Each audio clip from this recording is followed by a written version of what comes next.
আজকে আমরা শিখবো ফরম্যাট পেইন্টারের ব্যবহার। ফরম্যাট পেইন্টার ব্যবহারের জন্য প্রথমত আমাদের যেই পেইন্টারটা যে ডিজাইনটা আমরা চাচ্ছি সেটার প্রথমে সিলেক্ট করব। সিলেক্ট করার পর আমাদের হোম ট্যাবের আন্ডারে ফরম্যাট পেইন্টার নামে একটা অপশন আছে। ফরম্যাট পেইন্টার অপশনটাকে ক্লিক করার পর আমরা যেটাতে নিতে চাচ্ছি সেখানে যদি আবার একটা ক্লিক করি সে আমাদের একদম সেম টু সেম চলে আসলো। আমি যেটা চাচ্ছি এবং যেটা করতে চাচ্ছি একদম হুবহু সেম টু সেম। এটা গেল আমাদের শেপস এর ক্ষেত্রে। এখন যদি আমরা কোনো টেক্সটের আম বারবার চেঞ্জ করতে চাই, সাপোজ আমার এই টেক্সটটা বার্লিন সেন্স আকারে আছে এবং বার্লিন সেন্সটা বারবার করে চেঞ্জ করা খুবই টাফ। এক্ষেত্রে আমরা যেটা করবো ফার্স্টে টেক্সটটাকে সিলেক্ট করব।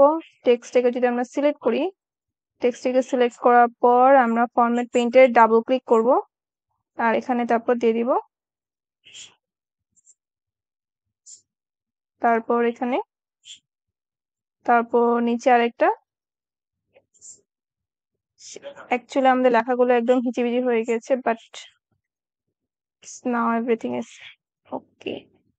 শেপস থাকলে আমরা এইভাবে নিতে পারবো এবং যদি আমরা টেক্সট থাকে টেক্সটের মধ্যেও আমরা এইভাবে নিতে পারবো। যদি দেখা যায় একবার করে নিলে একবার ক্লিক করে শুধুমাত্র একবার জিনিসটা কপি পেস্ট হচ্ছে, কিন্তু আমরা যদি এখানে ফরম্যাট পেইন্টে ডাবল ক্লিক করি তাহলে শুধুমাত্র যেখানে আমরা নিতে চাচ্ছি সেখানে আমরা জাস্ট দুইটা ক্লিক করলে হয়ে যাবে। That's all about it for today.